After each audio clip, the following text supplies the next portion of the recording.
Okay, सो lastly जहाँ पे हम लोगों ने वाइंड अप करी थी चीज़ें बेटा, वो था that was the isomerism part. अब जो बात करनी है that is about the electrophiles and nucleophiles पे डिस्कशन करनी है, एंड उसके बाद फिर आगे इफेक्ट्स के बारे में बात करनी है, and then the chapter would be finished. So starting off with effects first of all, पहले electrophiles and nucleophiles first of all. So जैसे हम लोगों ने लुईस एसिड और लुईस बेसिस पढ़े थे बेटा, तो लुईस एसिड और लुईस बेसिस का ही कॉन्सेप्ट इंप्लीमेंट होता है इलेक्ट्रोफाइल्स और न्यूक्लियोफाइल्स में। Electrophiles and nucleophiles are basically the ingredients of the organic reactions. Organic reaction कराने के लिए आपको दो मेन कंपोनेंट्स की जरूरत होती है, and that two main components are electrophiles and nucleophiles. So starting with that,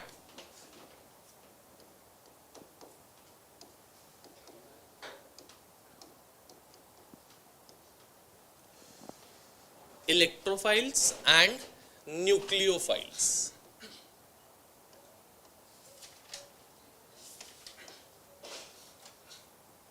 ये दो चीजें हैं बेटा, सुनेंगे अच्छे से ध्यान से क्या होता है। As the name suggest, from the name also we can take out the thing that क्या है। Electro means electron, phile means loving groups. Electron loving groups meaningly negative charge loving groups, क्योंकि electrons are negatively charged, so negative and files क्या होते हैं बेटा, loving group, तो negative charge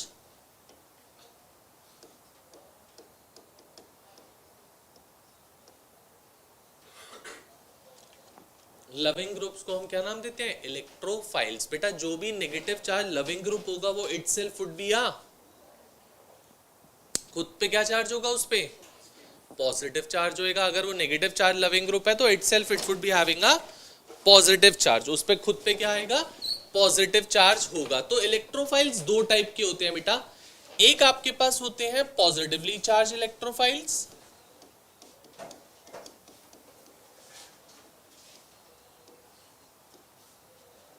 one of them is positively charge, मतलब जिस भी species पे पॉजिटिव चार्ज प्रेजेंट होगा, any particular species, that can be treated as a positive charge electrophile, be it Na+, be it H3O+, be it H+, be it NH4+, be it any other, जिस पे भी positive charge अगर आता है, that particular species we would treat it to be a positively charge electrophile. जैसे H+, H3O+, NH4+, Na+, any particular one having a positive charge on itself would be treated as a positively charged electrophile.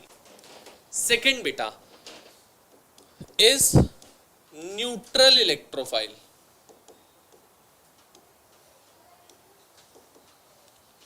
अब कुछ कुछ ऐसे भी substances हो सकते हैं जिन पे खुद पे कोई चार्ज नहीं है, but they would be attracted towards the negative charge.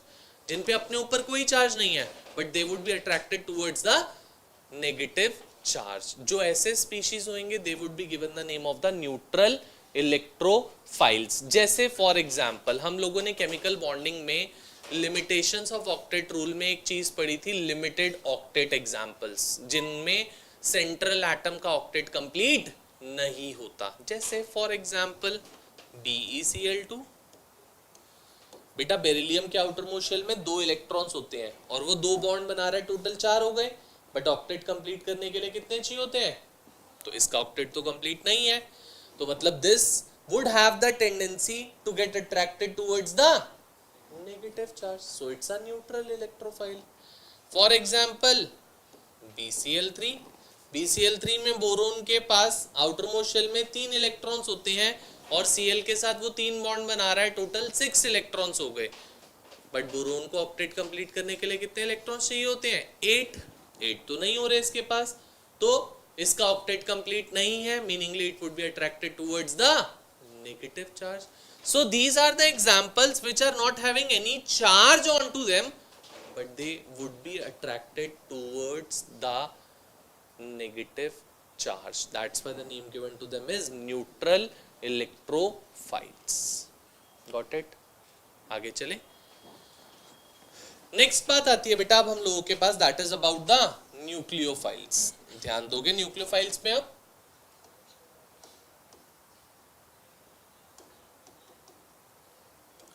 nucleophiles, as the name suggests, nucleo means nucleus and nucleus is positively charged, so it would be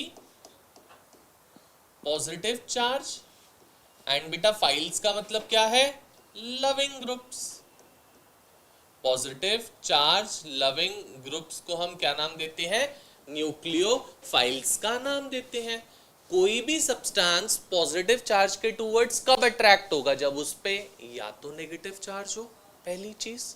तो मतलब जो भी नेगेटिव चार्ज स्पीशी हो, किसी भी स्पीशी पे नेगेटिव चार्ज है, you can call it to be a nucleophile. अगर उस पे नेगेटिव चार्ज है तो. अगर नहीं है तो भी कहा जाता है, बट इन अ केस क्या होता है वो केस डिस्कस करते हैं. तो पहले टाइप के बेटा न्यूक्लियोफाइल्स आपके पास होते हैं, that is negatively charged nucleophiles.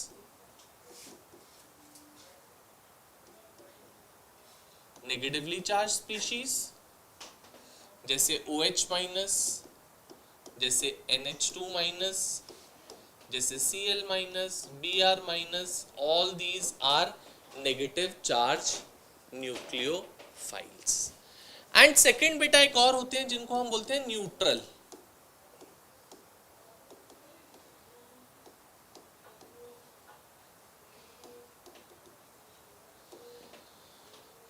Neutral nucleophiles कौन होंगे? जिन पे कोई चार्ज नहीं है, but they then also are being attracted towards the negative positive charge. जैसे फॉर एग्जांपल जिन पे भी लोन पेयर ऑफ इलेक्ट्रॉन होगा, फॉर एग्जांपल H2O, O पे लोन पेयर ऑफ इलेक्ट्रॉन है 2. फॉर एग्जांपल NH3 में N पे there is a lone pair of electron बेटा. तो जिन पे भी कोई चार्ज नहीं है but there is a lone pair of electron, meaningly that species would get attracted towards the positive charge. That's why they are being given the name of the neutral nucleophiles. इसलिए हम उसको क्या नाम देते हैं? Neutral nucleophiles का नाम देते हैं. Got it? पक्का? कोई दिक्कत? इलेक्ट्रोफाइल्स न्यूक्लियोफाइल्स में कोई प्रॉब्लम है? चल सकते हैं आप? पक्का? नोट डाउन कर लिया? ठीक है.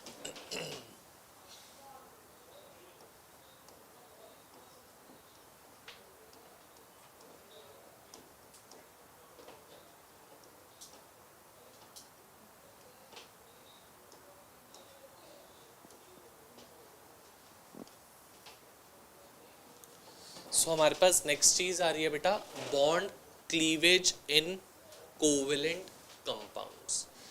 क्लीवेज का मतलब होता है ब्रेकेज.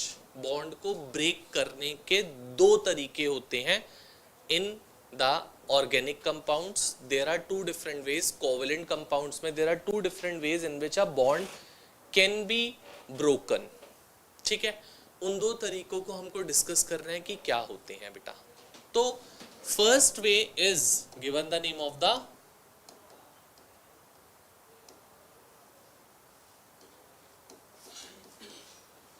homolytic fission या homolytic cleavage भी बोलते हो बेटा, जिसको एक और नाम देते हो symmetrical fission.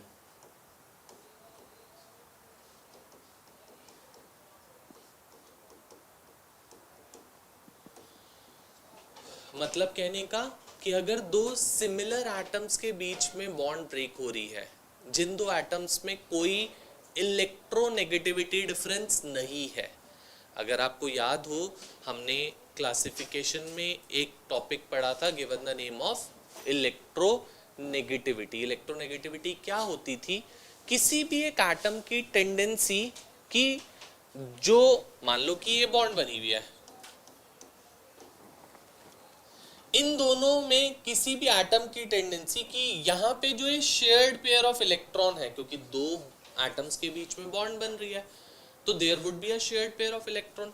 तो उस शेयर्ड पेयर ऑफ इलेक्ट्रॉन को अपने पास खींचने की पावर को आप क्या नाम देते हो?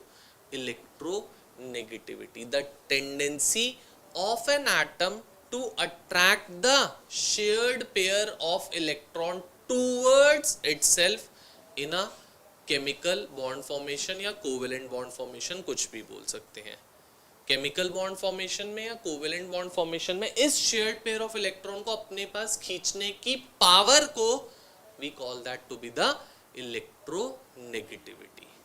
तो on the basis of the electronegativity difference हम फिजन को दो टाइप से कैटेगराइज करते हैं। One of the fission is homolytic fission and another one is heterolytic fission. Fission is a bond breakage only. Homo मतलब same atoms के बीच में, that's why the name given to it is symmetrical fission. जैसे बेटा किसी दो same atom के बीच में बॉन्ड है, मान लो ये कोवेलेंट बॉन्ड बन रही है, तो there would be a shared pair of electron जिसमें दोनों एटम्स ने सिंगल बॉन्ड बन रही है, तो एक एक इलेक्ट्रॉन दिया होगा दोनों ने। This particular bond breakage takes place in the presence of heat or light. H nu जिसे आप हीट कहते हो, या डेल्टा जिसे आप क्या बोलते हो? डेल्टा का साइन इज जो भी आप हीट दे रहे हो या लाइट प्रोवाइड कर रहे हो, H nu is light and delta is the heat that you are providing. तो this particular fission takes place in the presence of heat और लाइट, उसके बिना ये फिजन नहीं होती। अब जब दोनों एटम्स की इलेक्ट्रोनेगेटिविटी सेम है, मतलब पावर दोनों की सेम है इलेक्ट्रॉन को खींचने की, तो बेटा दोनों में से कोई भी एटम, एक सिंगल एटम अपने टूवर्ड्स इलेक्ट्रॉन को लेके नहीं जा सकता, क्योंकि दोनों की तो पावर सेम है, दोनों तो सेम एटम्स है। In that particular case what happens, ये जो शेयर्ड पेयर ऑफ इलेक्ट्रॉन होता है, this shared pair of electron is being taken away in a symmetrical manner. मतलब सर एक इलेक्ट्रॉन इसका ही अपने पास ले जाता है और इसका इलेक्ट्रॉन ही अपने पास ले जाता है। जिसका जो जो इलेक्ट्रॉन था बॉन्ड ब्रेक होने के बाद वो अपना अपना इलेक्ट्रॉन लेके चले गए। क्या बन गया बेटा? ए पे there is a dot plus B A पे another there is a dot. This dot we call it to be the free radical. इसको क्या नाम देते हैं हम? Free radical का नाम देते हैं इस डॉट को बेटा।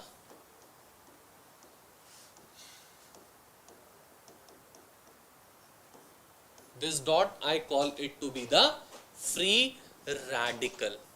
These are basically the reaction intermediates. Reaction intermediates क्या हुआ बेटा? कोई भी रिएक्शन हो रही है, रिएक्शन के बीच में फाइनल प्रोडक्ट नहीं, रिएक्शन स्टार्ट हुई, रिएक्शन के बीच में जो इंटरमीडिएट प्रोडक्ट्स बनते हैं, that is not the final finished product. बीच में जो प्रोडक्ट्स बनते हैं, one of the product is free radical and these are very very highly reactive in nature, क्योंकि बेटा इन पे ये जो डॉट है ना, इसका मतलब है इलेक्ट्रॉन। आप कभी भी किसी भी एटम में चेक कर लेना, आपको सिंगल इलेक्ट्रॉन नहीं मिलेगा, there would be a pair of electron that you would get. कभी भी सिंगल एक इलेक्ट्रॉन आपको मिल ही नहीं सकता। अगर किसी एटम पे सिंगल इलेक्ट्रॉन है, इसका मतलब that is very very much unstable in nature. तो these are very unstable in nature, very very unstable. अगर अनस्टेबल है तो they would be highly reactive in nature. वो स्टेबल होना चाहते हैं, और स्टेबल कैसे होंगे? जब उन पे डॉट हटेगा तभी तो स्टेबल होंगे। तो डॉट कैसे हटाएंगे? किसी के साथ जाके रिएक्ट करके, बॉन्ड बना के, तभी तो डॉट हटेगा। That's why we call these species to be very highly reactive in nature. Clear? आगे चल सकता हूं? बोलो बेटा, चले। For example,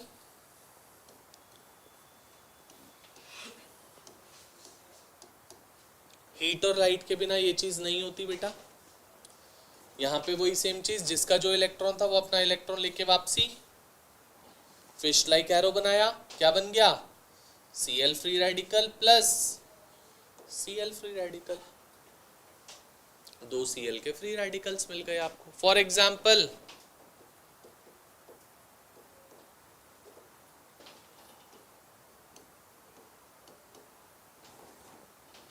similar manner over here, इसका ये इलेक्ट्रॉन अपना लेके चला गया, यहां से ये इलेक्ट्रॉन अपना लेके चला गया, क्या बन गया? CH3 having a free radical plus CH3 having a free radical. So these species we call them to be the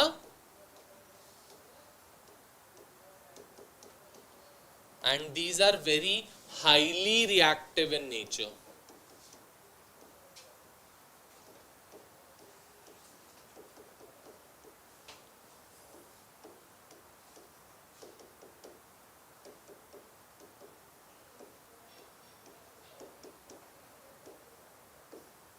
Very highly reactive reaction intermediates.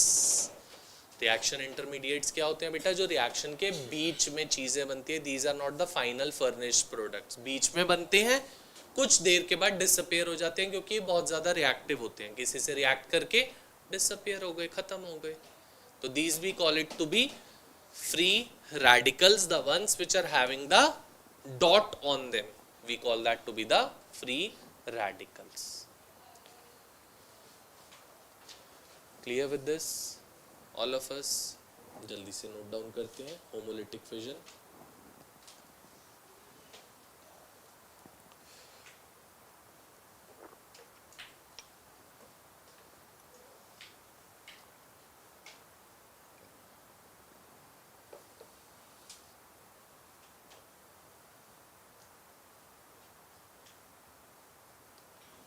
ठीक है. So next comes the case of the heterolytic fission. This was the homolytic. Second comes the case of the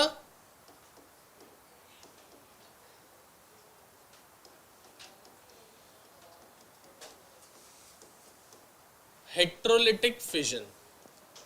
heterolytic का मतलब है बेटा, hetero means किसी दो dissimilar atoms के बीच में bond breakage. Whenever there is a bond breakage between two dissimilar atoms, that we call it to be the heterolytic fission. जैसे उसको symmetrical fission बोला था, ये unsymmetrical fission होगी. So this would be an unsymmetrical fission.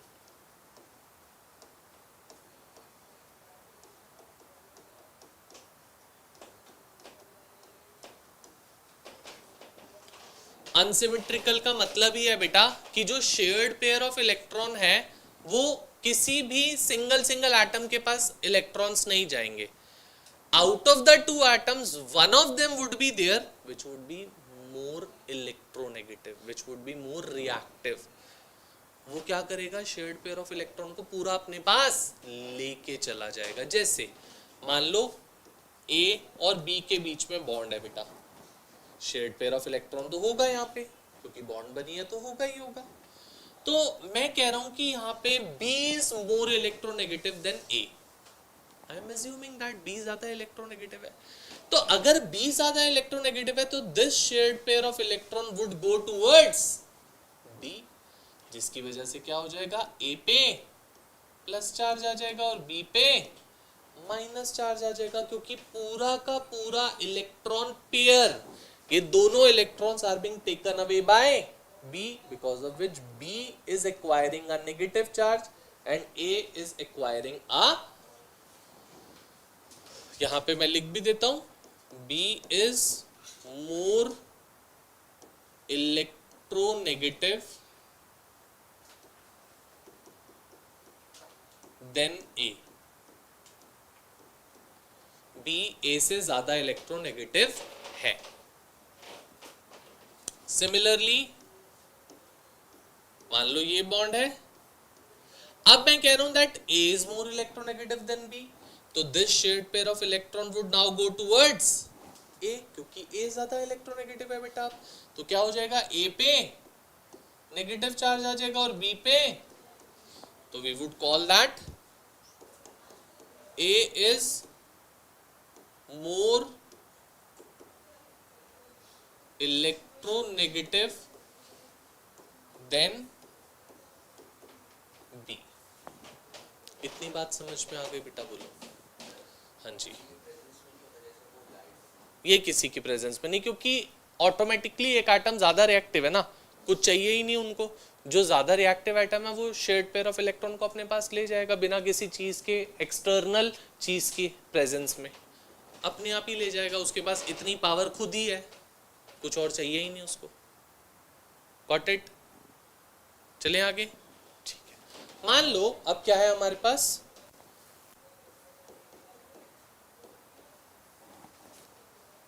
इधर इधर इधर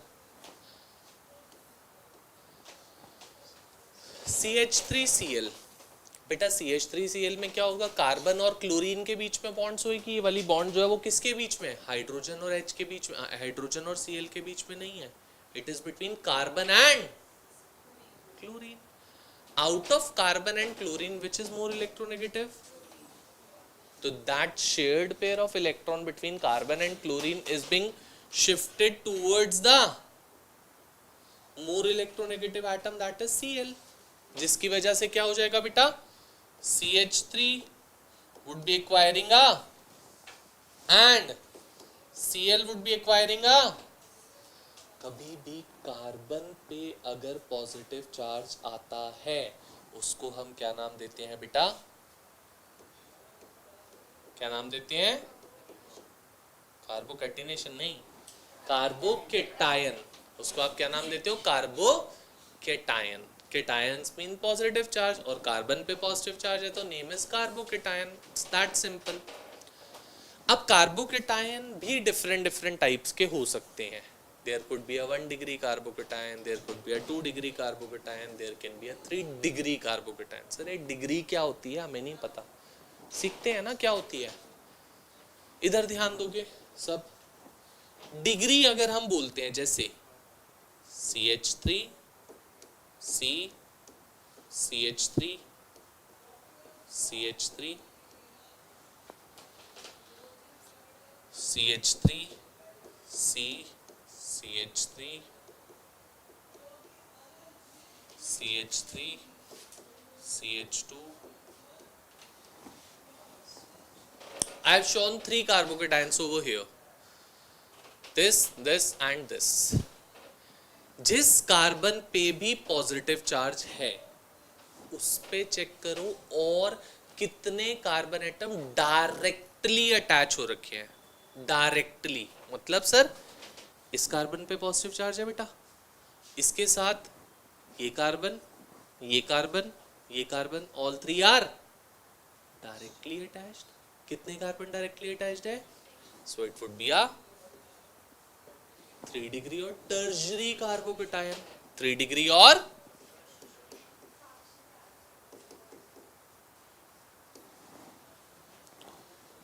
this carbon atom is being attached to 2 carbon atoms, so this would be a 2 degree or secondary carbocation.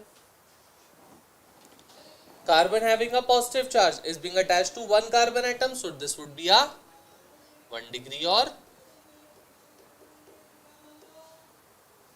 primary carbocation। बोलो मेरे बच्चे, primary, secondary, tertiary carbocation clear to all of us? पक्का से आगे चल सकता हूं मैं फिर? बोलो, कोई दिक्कत? ठीक है। अब ऑन द अदर हैंड इसी तो जो फ्री रेडिकल्स पढ़े थे वो भी रिएक्शन इंटरमीडिएट्स थे। कार्बोकेटायंस आर आल्सो रिएक्शन इंटरमीडिएट्स। अब हम एक और टाइप पढ़ने जा रहे हैं जिनको बोलते हो कार्बो एनायंस या कार्बेनियन।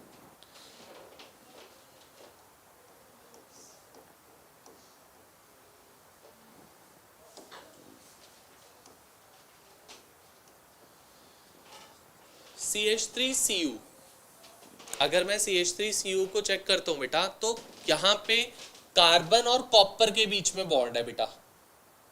Out of carbon and copper अगर मैं कहूं, carbon is a non metal and copper is a metal.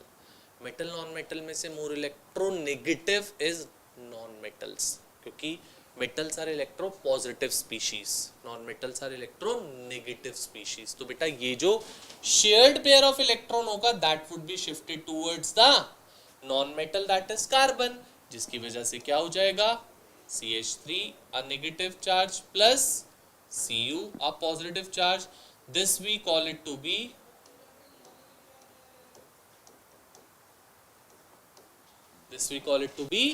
कार्बो anion.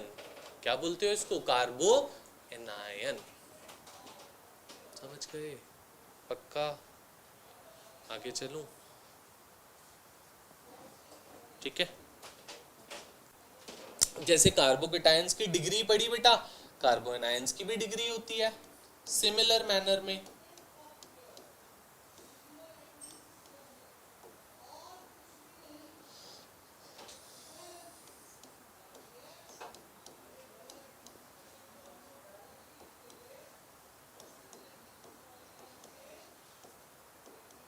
नहीं है बच्चे? जैसे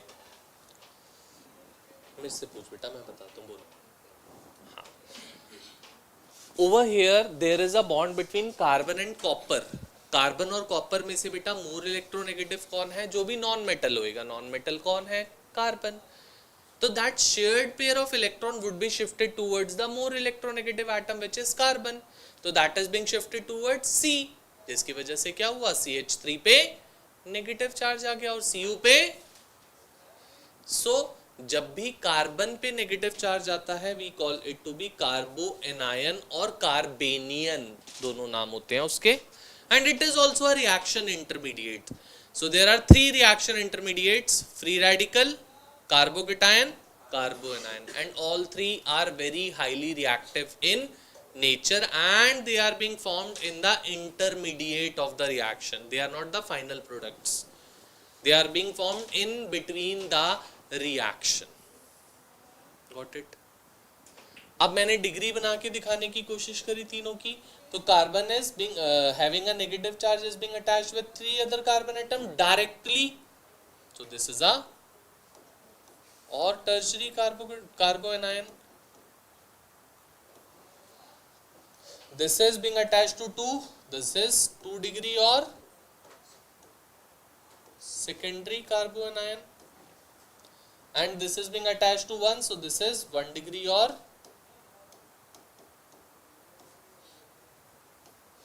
primary carbo anion। बोलो बेटा, समझ गए इतनी बात? तीनों के तीनों are very highly unstable, very highly reactive in nature, free radicals, carbocation and carbo anion, all 3 things. ठीक है। इनकी स्टेबिलिटी के बारे में हम बात करेंगे अभी, जब मैं आपको इफेक्ट्स पढ़ाऊंगा उसके बाद स्टेबिलिटी की बात करूंगा। दैट 1 डिग्री 2 डिग्री 3 डिग्री में से कौन ज़्यादा रिएक्टिव है, कौन ज़्यादा स्टेबल है, उसके बारे में हम लोग को डिस्कशन करनी है।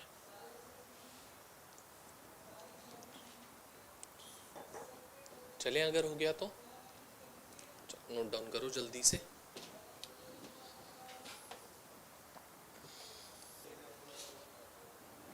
चलो। हाँ बेटा। सिर्फ पिछले साल ही होता हमारे स्कूल में, फिर से बाद। अच्छा, कट्टा चला दिया था? सर इसलिए तो सर किसी को रेस्टिकेट कर दिया, किसी को सस्पेंड कर दिया। कट्टा चलाया था सर, किसी के पेरेंट्स को भी जेल में भेजा और कट्टा चलाया था उससे। Sir I am not sure sir, ये तो हुआ था पिछले साल हमारे स्कूल में। चलो, हाँ जी हाँ जी हाँ जी, इधर चलो। ठीक है बेटा। So this was the reaction intermediates that we formed, the carbocation, the carboanions and the free radical. All 3 are very highly reactive in nature, तीनों के तीनों। अब जो हम लोगों को डिस्कशन करनी है, last topic of the chapter is the electron displacement effects. 4 effects पढ़ने हैं, लास्ट टॉपिक है, and the chapter would B winded up. So starting of with electron displacement effects.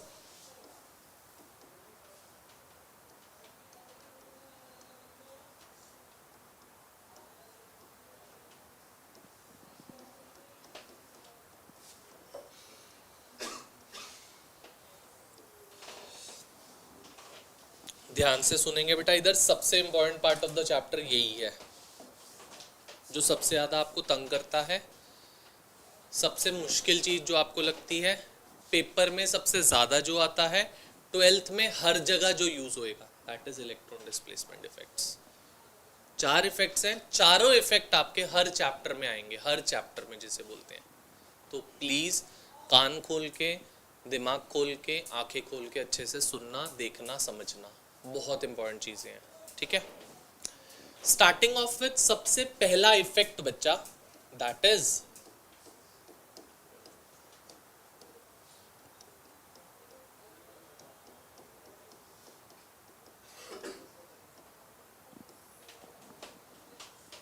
नाम से ही पता लग रहा है, इलेक्ट्रॉन डिस्प्लेसमेंट इफेक्ट। मतलब electron would B displaced from one atom towards the other atom, उसको आप क्या नाम दोगे? Electron displacement effect. चारों इफेक्ट में यही काम होगा, इलेक्ट्रॉन एक जगह से दूसरी जगह पे ट्रेवल कर रहा होगा, मूव कर रहा होगा, डिस्प्लेस हो रहा होगा, उसको आप नाम देते हो इलेक्ट्रॉन डिस्प्लेसमेंट इफेक्ट से। तो हमारे पास 4 इफेक्ट्स हैं बेटा, जिसमें पहला इफेक्ट आता है inductive effect, we also call it to be I effect.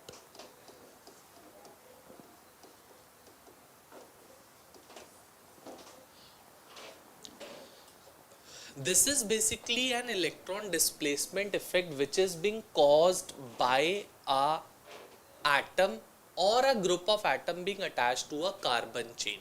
सुनना अच्छे से, नोट डाउन बाद में करते रहना, पहले समझ लो ये क्या है बेटा। मैंने बोला ये एक पर्टिकुलर इलेक्ट्रॉन डिस्प्लेसमेंट इफेक्ट है जो किसकी वजह से होता है, किसी एक एटम या ग्रुप ऑफ एटम की वजह से होता है जो एक कार्बन चेन के साथ अटैच्ड होगा।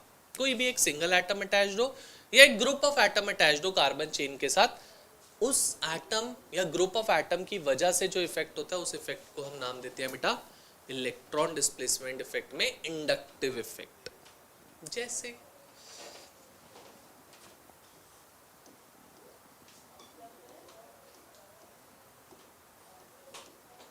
मान लो ये है कुछ कार्बन चेन चल रही है पूरी, मतलब CH3 CH2 CH2 CH2 X, and this X is basically I am saying it to be a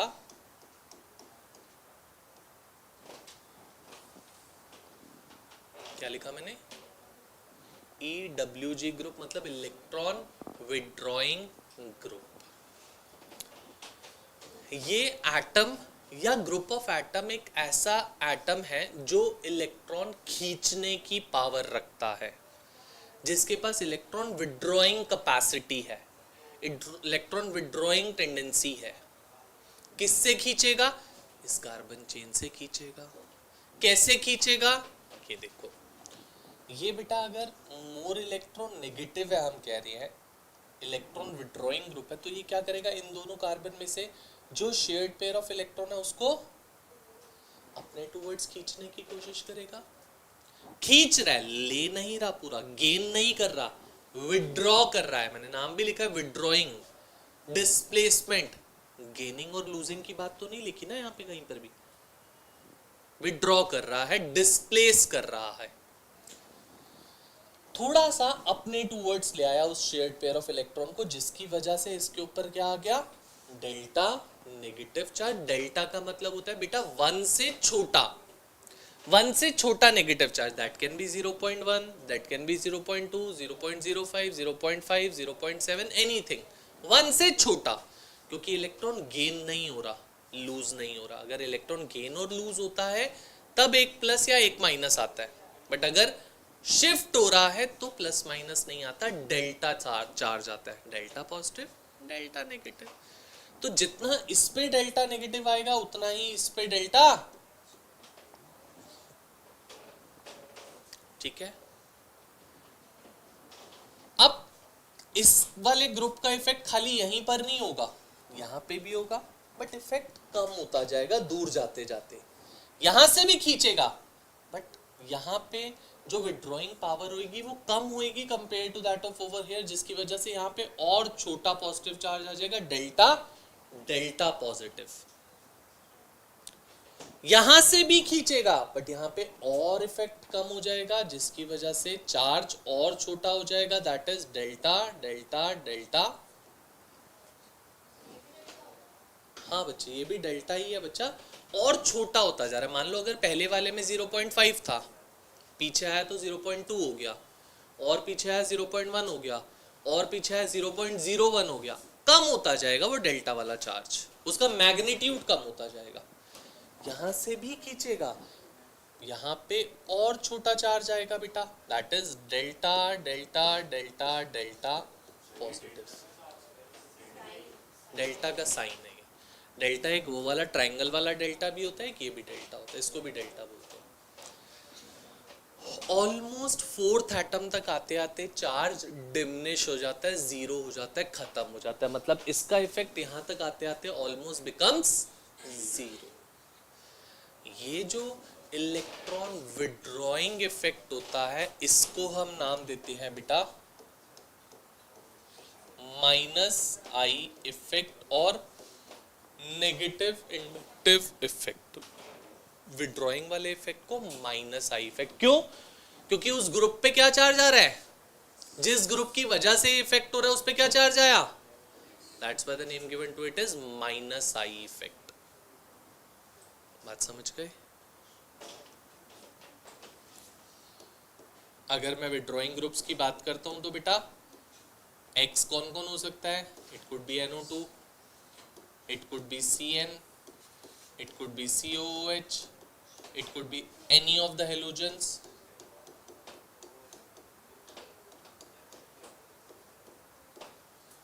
बोलो बेटा, इतनी बात समझ गए? आगे चल सकता हूं। सेकंड इसी में बच्चे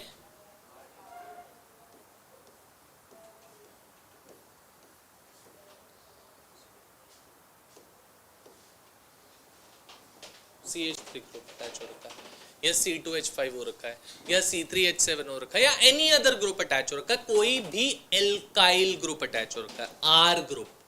एल्काइल ग्रुप क्या होता है, आर ग्रुप, कोई भी हो वो। मैं यहाँ पे आर लिख दूं, ज्यादा अच्छी बात होगी। इसको shall I write it to be R group? This R group can be an any particular alkyl group.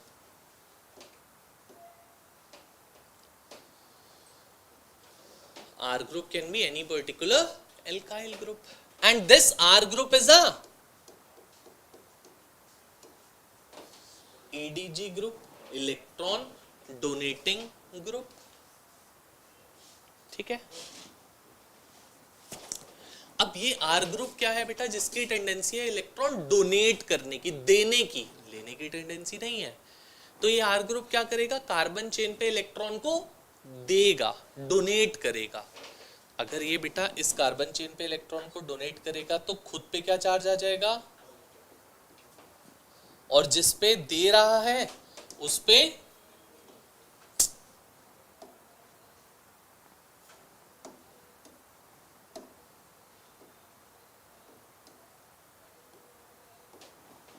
इसका इफेक्ट यहां तक ही रिस्ट्रिक्टेड नहीं होगा, आगे भी जाएगा बट कम होता जाएगा आगे जाते जाते।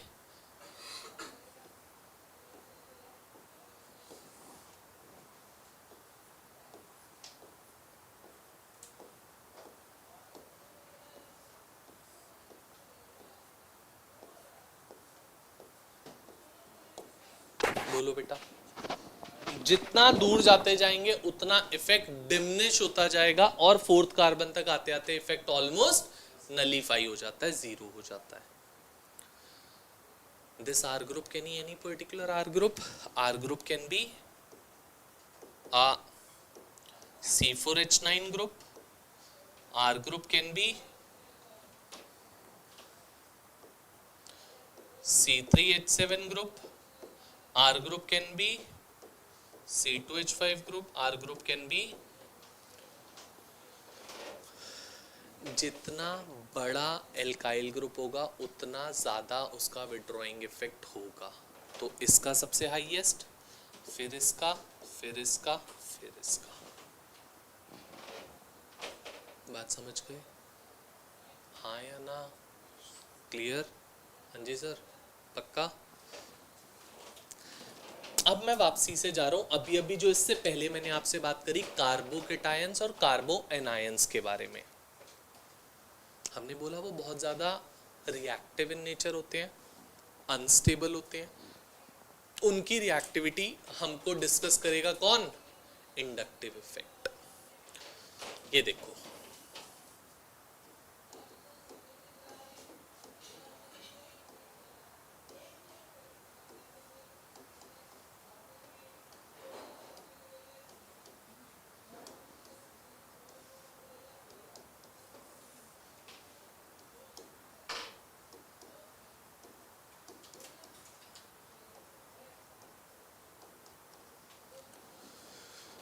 आपके सामने मैंने 4 कार्बोकेटायंस बना के दिखाए बेटा,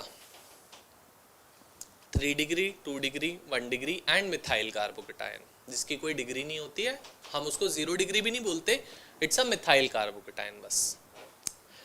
अब कोई मुझे ये बताना चाहेगा, मैंने कहा कि ये बहुत ज्यादा रिएक्टिव इन नेचर होते हैं, can I know why are they reactive in nature, why do we call them to be reactive? Reason क्या है इनके रिएक्टिव होने का, अनस्टेबल होने का? What is the reason that they are very much reactive or they are very much unstable in nature?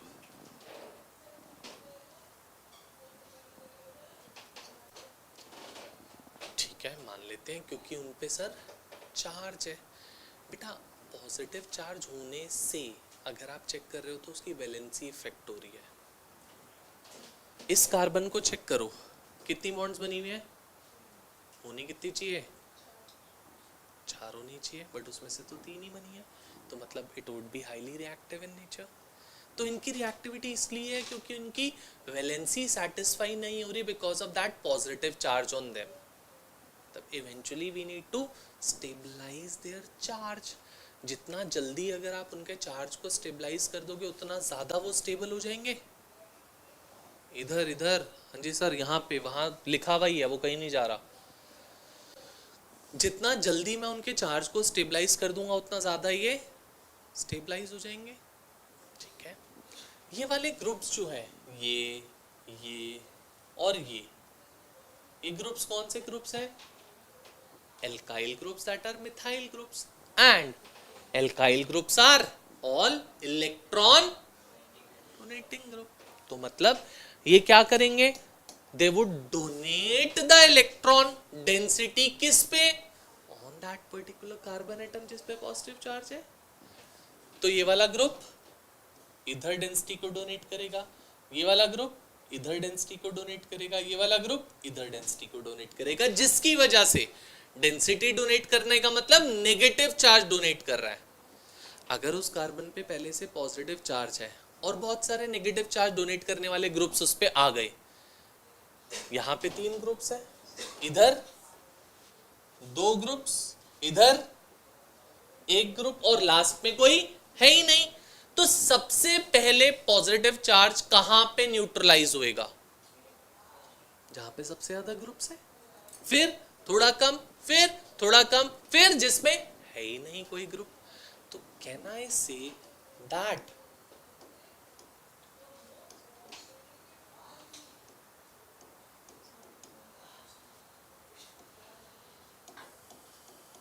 can I say that 3 degree carbocation would be very much stable in nature? सबसे ज्यादा stable 3 degree होगा। Then comes the case of 2 degree, then comes the case of 1 degree, and then there would be a case of methyl carbocation. हाँ या ना बेटा? सबसे पहले positive charge neutralise कहाँ होगा? 3 डिग्री में, फिर कहाँ होगा? 2 डिग्री में, फिर कहाँ होगा? 1 डिग्री में, फिर जिसमें कोई ग्रुप ही नहीं है। यस और नो बोलो, पक्का? तो order would be 3, 2, 1 and methyl carbocation. आगे चलो। Similarly the case with the कार्बो anions.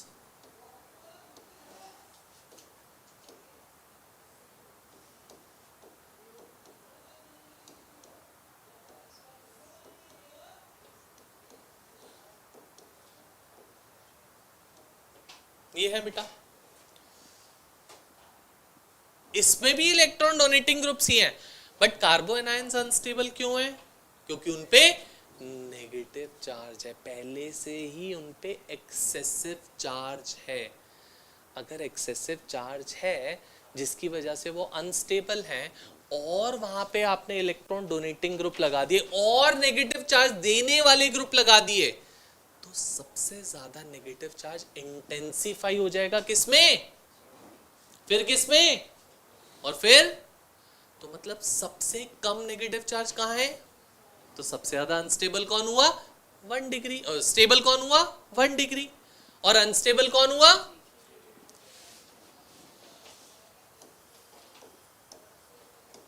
So order would be like this. हाँ या ना बेटा? स्टेबिलिटी का ऑर्डर कार्बोकेटायन में 3 to 1, कार्बो एनायन में 1 to 3। किसी को ये बात नहीं समझ में आई हो पूछो, एक बार नहीं 4 बार, but this should be clear to we all. Very very very very important in nature. Clear है बात? पक्का से? अब नोट डाउन कर सकते हो, फिर आगे चलता हूं मैं जल्दी। ठीक है, स्टार्ट करते हैं अब आगे। अब और इंपॉर्टेंट टॉपिक स्टार्ट करने जा रहा हूं, और सबसे इंपॉर्टेंट टॉपिक स्टार्ट करने जा रहा हूं, that is resonance effect. One of the most important effects, that is resonance effect.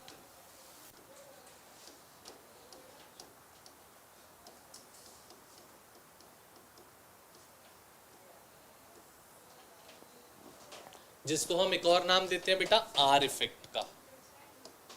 जैसे उसको आई इफेक्ट बोलते थे, plus I effect and minus I effect, इसको हम बोलते हैं बेटा R effect. Plus I effect होता था इलेक्ट्रॉन डोनेटिंग इफेक्ट वाला is plus I effect, minus I होता था इलेक्ट्रॉन विड्रॉइंग वाला इज माइनस आई। ऐसे ही यहाँ पे आता है बेटा plus R and minus R. तो पहले मैं पॉजिटिव रेजोनेंस की बात करूंगा। First is positive resonance.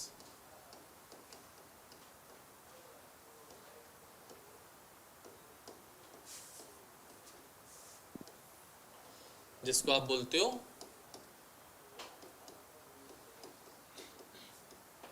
Plus are effect, जिसमें क्या क्या आता है बेटा?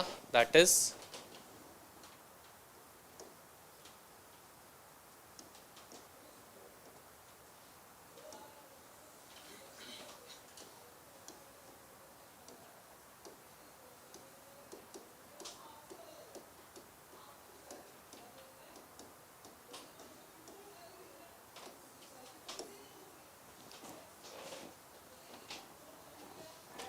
chlorobenzene, phenol, aniline, anisole.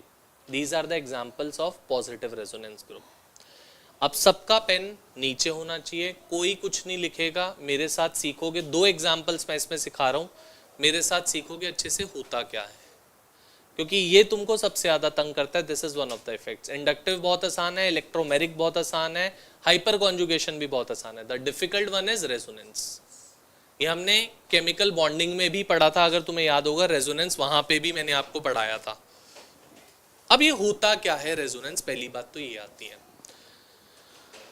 Again मैं सेम बात बोलूंगा, it's an electron displacement effect, it's a electron movement effect. Electron को मूव कराने के इफेक्ट को हम बोलते हैं क्या? Resonance effect. ये बेसिकली किसी भी मॉलिक्यूल को स्टेबिलिटी असाइन करता है। जितने ज्यादा रेजोनेंस किसी भी मॉलिक्यूल में होगा, मतलब वो मॉलिक्यूल इज हाईली स्टेबल। जिसमें रेजोनेंस सबसे कम होगा, मतलब वो molecule is very less stable. और जिसमें होगा ही नहीं, वो मॉलिक्यूल और अनस्टेबल होगा। मान लो हम क्लोरोबेंजीन की बात कर रहे हैं बेटा, अच्छे से सुनना, फिर बोल रहा हूं।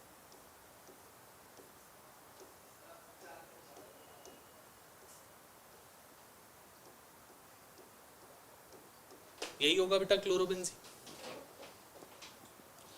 हमारा मोटो क्या है इसमें? जो अभी डबल बॉन्ड्स जहां पे हैं, उन डबल बॉन्ड्स को ऑल्टरनेट पोजीशंस पे लाना। मेरा मोटो है कि इन डबल बॉन्ड्स को यहां से हटा के कहां पे लेकर आ जाऊं? लेट्स से मैं इन डबल बॉन्ड्स को यहां पे ले आऊं, इधर, इधर और इधर। ये मेरा मोटो है। मतलब मैं फाइनल प्रोडक्ट जो चाह रहा हूं वो ये चाह रहा हूं कि ग्रीन वाली डबल बॉन्ड्स हट जाएं और येलो वाली डबल बॉन्ड्स लग जाएं। वो मैं कैसे करूंगा? डबल बॉन्ड्स को मूव करा के, शिफ्ट करा के, रोटेट करा के। बात समझे? वो काम मुझे पूरे रेजोनेंस में करना होगा। अब ध्यान से सुनोगे क्या होता है। देखो, हर किसी पॉजिटिव रेजोनेंस में जो ऊपर ग्रुप अटैच होगा उस पे लोन पेयर ऑफ इलेक्ट्रॉन आपको मिलेंगे। इस लोन पेयर से यहां पे आके डबल बॉन्ड बनेगी, क्योंकि एक लोन पेयर मींस एक बॉन्ड, एक pair of electron means one bond. तो ये पेयर ऑफ इलेक्ट्रॉन आके यहां पे क्या बनाएगा,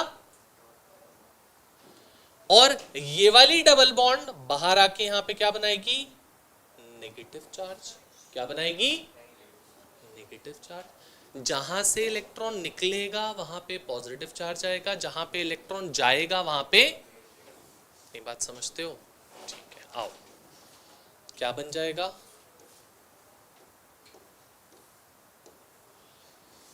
डबल बॉन्ड Cl, Cl से इलेक्ट्रॉन निकला था तो Cl पे, यहां पे इलेक्ट्रॉन आया तो यहां पे, और एज इट इज जो था एज इट इज, कुछ छेड़ा नहीं मैंने। आया ना? पक्का? जैसे सीक्वेंस में चल रहे हो वैसे ही चलोगे, क्लॉकवाइज चल रहे हैं, एज इट इज स्टेप आगे नहीं भागोगे। यहां तक आए हो तो यहां से आगे बढ़ो, सीधा यहां नहीं पहुंचोगे पहले। अब इस नेगेटिव चार्ज से यहां पे आके डबल बॉन्ड, और अंदर वाली डबल बॉन्ड बाहर आके नेगेटिव चार्ज। क्या हो जाएगा बेटा? यहां पे डबल बॉन्ड, नीचे नेगेटिव चार्ज, ऊपर फिर डबल बॉन्ड और Cl पे प्लस चार्ज। हाँ जी, माइक चार्ज नहीं होगा, हो रहा है बेटा, हो रहा है। ठीक है, नेक्स्ट स्टेप में क्या होगा बेटा?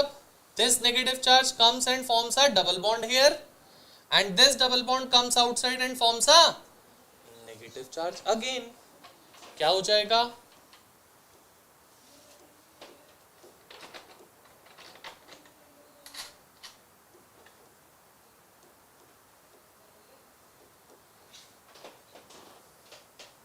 बात समझे? फिर से ये नेगेटिव चार्ज फिर आके यहाँ पे डबल बॉन्ड, और ये वाली डबल बॉन्ड वापसी से ऊपर जाएगी और ऊपर क्या चार्ज बना देगी? Negative charge. पहले से क्या चार्ज है ऊपर? नेगेटिव पॉजिटिव वर्ड, कोई चार्ज नहीं रहेगा Cl पे। फिर क्या बन गया बेटा?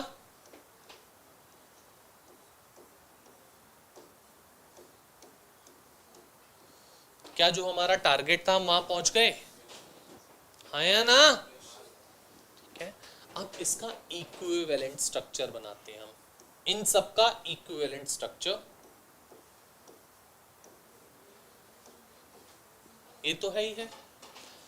अब बेटा देखो, डबल बॉन्ड यहां पे है, क्या यहां है? यहां है, यहां है, यहां है, इधर नहीं है, नहीं है, है। फिर इधर है, तीनों में नहीं है। फिर इस पोजीशन पे नहीं है डबल बॉन्ड, नहीं है डबल बॉन्ड, नहीं है double bond, double bond, double bond, then again double bond, double bond, double bond, no double bonds,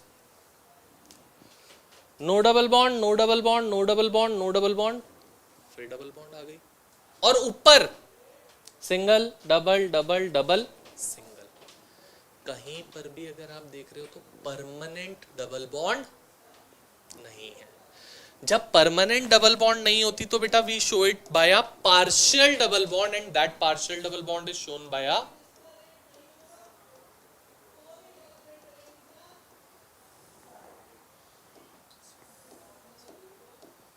नहीं बेटा, डॉटेड ही दिखाएंगे, सर्कल नहीं बनाएंगे।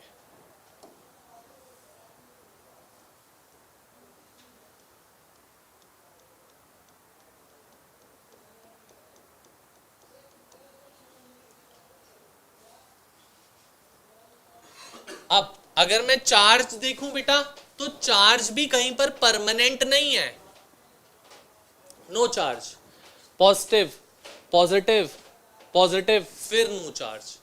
तो मतलब पॉजिटिव चार्ज है but it is not permanent, so shall I show it bye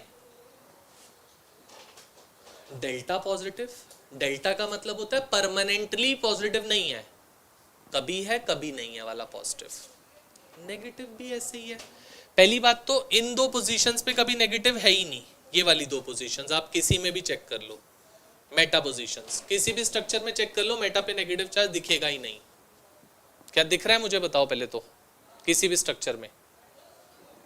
इसमें नहीं है, इसमें नहीं है, इसमें नहीं है, इसमें नहीं है, इसमें नहीं है, मुझे पांचों में नहीं दिख रहा। तुम्हें दिख रहा है तो बताओ कि हाँ सर हमें दिख रहा है, उसको डिस्कस करते हैं। है क्या? ऑर्थो पे देखो, इस पे नहीं है, यहाँ पे है, यहाँ पे नहीं है, यहाँ पे नहीं है, यहाँ पे नहीं, कभी कभी तो है। इस वाले ऑर्थो पे देखो, नहीं है नहीं है नहीं है, फिर आ गया। नीचे देखो पैरा पे, नहीं है नहीं है, आ गया। तो कभी है कभी नहीं है नेगेटिव चार्ज। ऑर्थो और पैरा पे, मेटा पे तो कभी भी नहीं है, तो वी वुड शो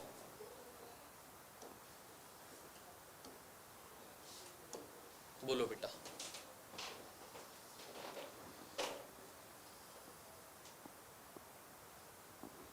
किसी को दिक्कत, कोई प्रॉब्लम, कुछ पूछना है बताओ।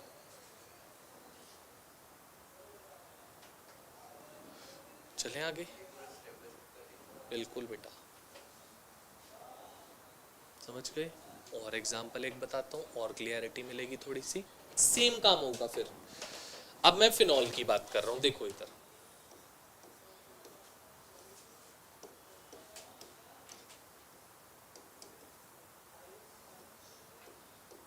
ये है बेटा,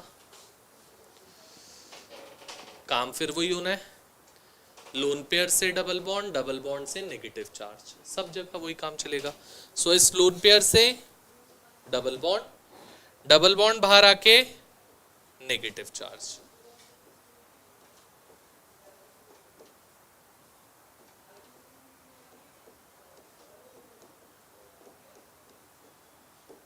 हाँ जी बेटा, कोई दिक्कत? फिर नेगेटिव चार्ज से डबल बॉन्ड बाहर आके नेगेटिव चार्ज।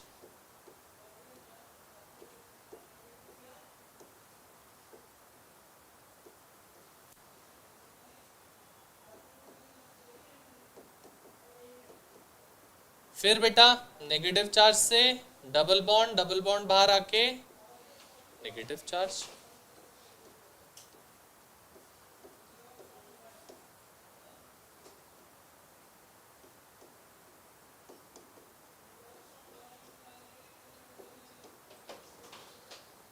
फिर से बेटा नेगेटिव चार्ज से डबल बॉन्ड वापसी से ऊपर जाके नेगेटिव चार्ज।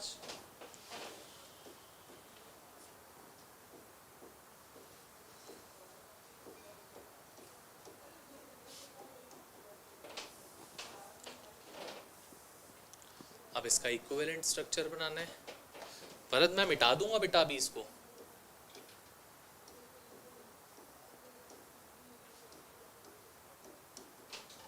है बेटा, हटा दूंगा या मिटा दूंगा? फिर यार बोलने के बाद भी वही काम करता है।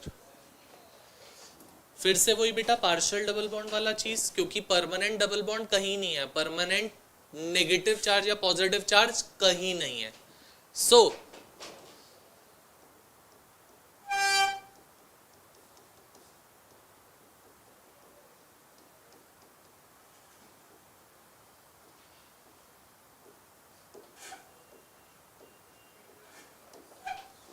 बोलो मेरे बेटा,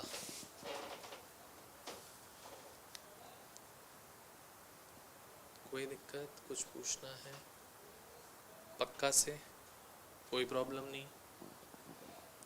now we can copy it up.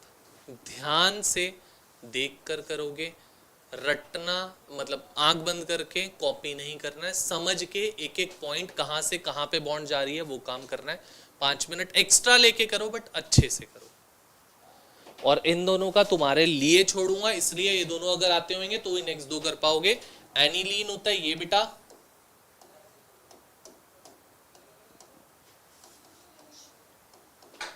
और एनीसोल होता है ये बेटा,